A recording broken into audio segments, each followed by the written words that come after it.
Assalamualaikum warahmatullahi wabarakatuh. Selamat malam yang menonton video ini, yang terutama untuk dosen pengampu mata kuliah akuntansi bisnis yang terhormat Ibu Arni.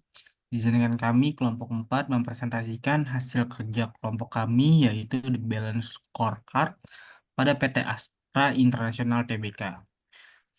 Di sini kelompok 4 ada beranggotakan 4 orang, yaitu saya sendiri Harsetrian Suherman, Saya Eza Nuraja.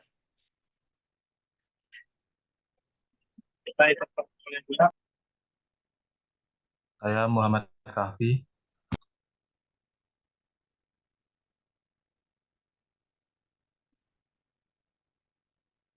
Nah, untuk selanjutnya ini ada company profil, itu PT Astra Internasional.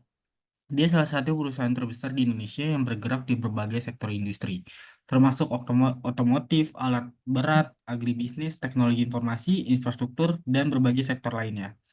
Astra ini memiliki jaringan yang sangat luas dan dengan berbagai anak perusahaan dan mitra strategis di Indonesia. PT Astra Internasional ini didirikan pada tahun 1957 dengan nama PT Astra Internasional. Pada awalnya, Astra ini berfokus pada perdagangan barang-barang konsumsi, namun seiring berjalannya waktu, perusahaan ini mulai melebarkan sayapnya ke berbagai sektor lainnya. Astra juga berkembang pesat menjadi salah satu konglomerat terbesar di Indonesia.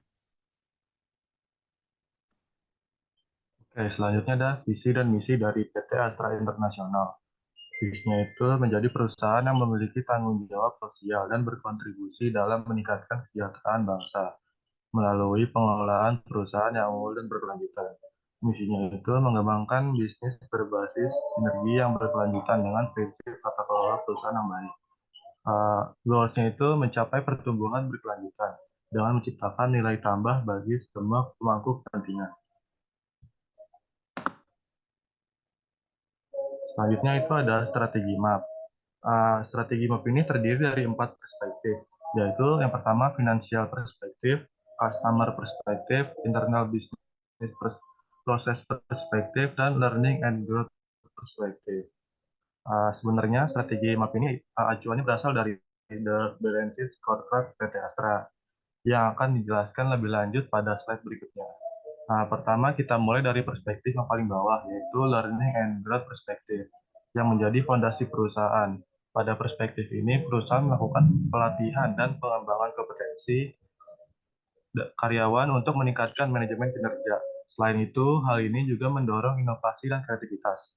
Dari inovasi dan kreativitas tersebut, perusahaan dapat meningkatkan efisiensi proses produksi, yang kemudian masuk ke perspektif internal bisnis proses.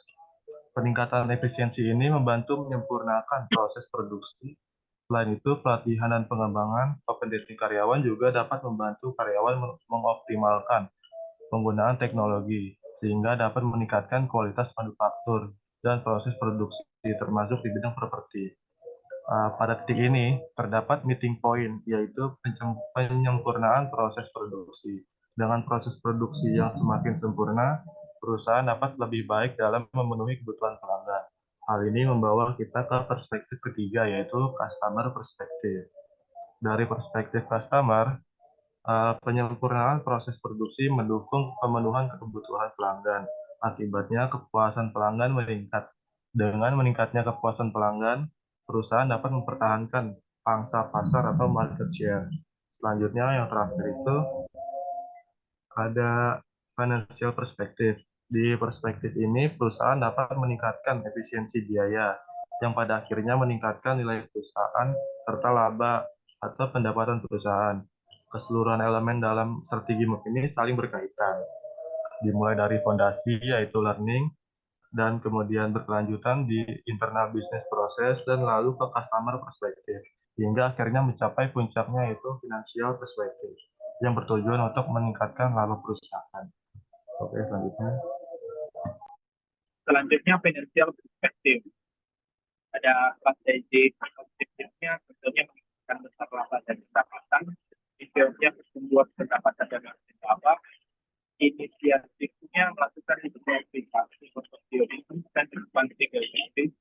Target objektifnya kita mencatat pendapatan 221,25 triliun pada kuartal ketiga 2022, dan 42% dibandingkan periode sebelumnya. 157 itu lompat 56% menjadi 23,33 triliun. Dan ada peningkatan nilai perusahaan, harga saham dan ROE. ROE-nya ini aktifnya menerapkan manajemen risiko yang efektif dan pengelolaan seperti baik. Target performance-nya pertumbuhan tahun 3,96%. Selanjutnya ada meningkatkan efisiensi yang tujuannya mengurangi biaya operasional yang tidak perlu. Mitigasinya pengoptimalan biaya operasional usaha, target performance biaya kemudian turun sekitar 5%. Selanjutnya ada customer perspective. Strateginya contohnya meningkatkan kebutuhan pelanggan, biasanya tingkat kebutuhan pelanggan, kemudian meningkatkan produktivitas dan efisiensi sama menciptakan dan meningkatkan value. Target performance-nya meraih penghargaan dari Indonesia Customer Satisfaction Award atau ICSA 2016 dan Indonesia Customer Survey CSS 2016. Selanjutnya mendukung kebutuhan pelanggan, misalnya tingkat konten pada sektor industri, inisiatifnya memperkuat layanan dari pelanggan, target performance-nya meningkatkan hingga 90%. Selanjutnya ada mempertahankan pangsa pasar atau market share, misalnya tingkat pasar bunga, inisiatifnya pengembangan produk yang menarik dengan pelanggan sekaligus ramah lingkungan. Target performance-nya stabil sebesar 55% secara bertahun.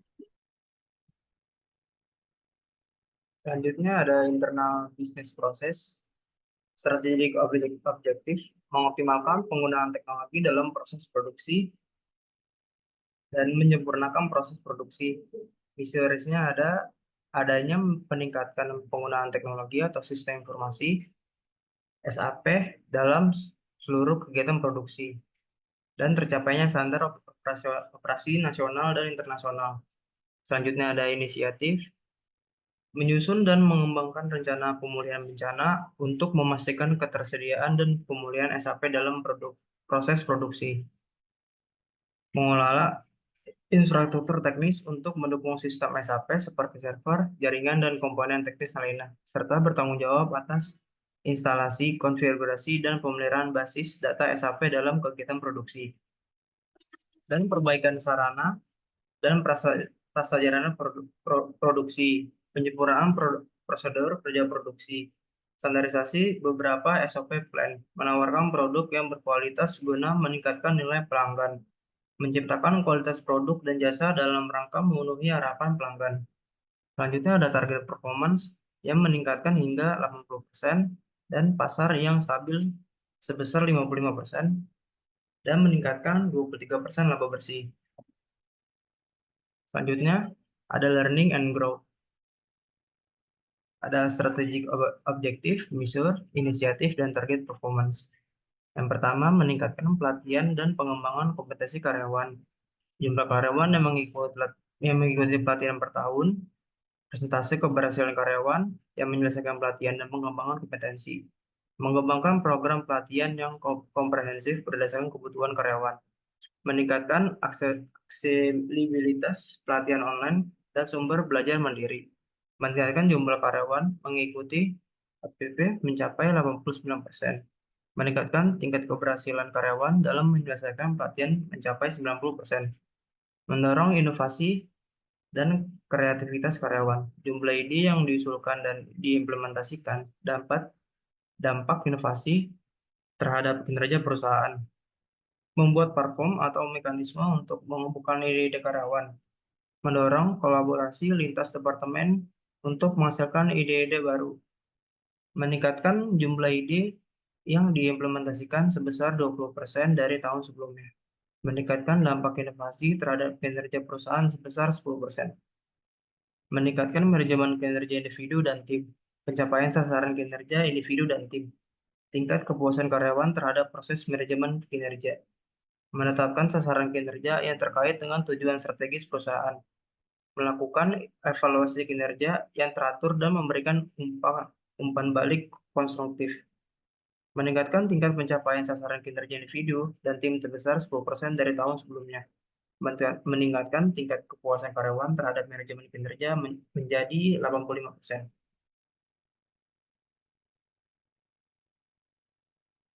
Sekian dari presentasi kami.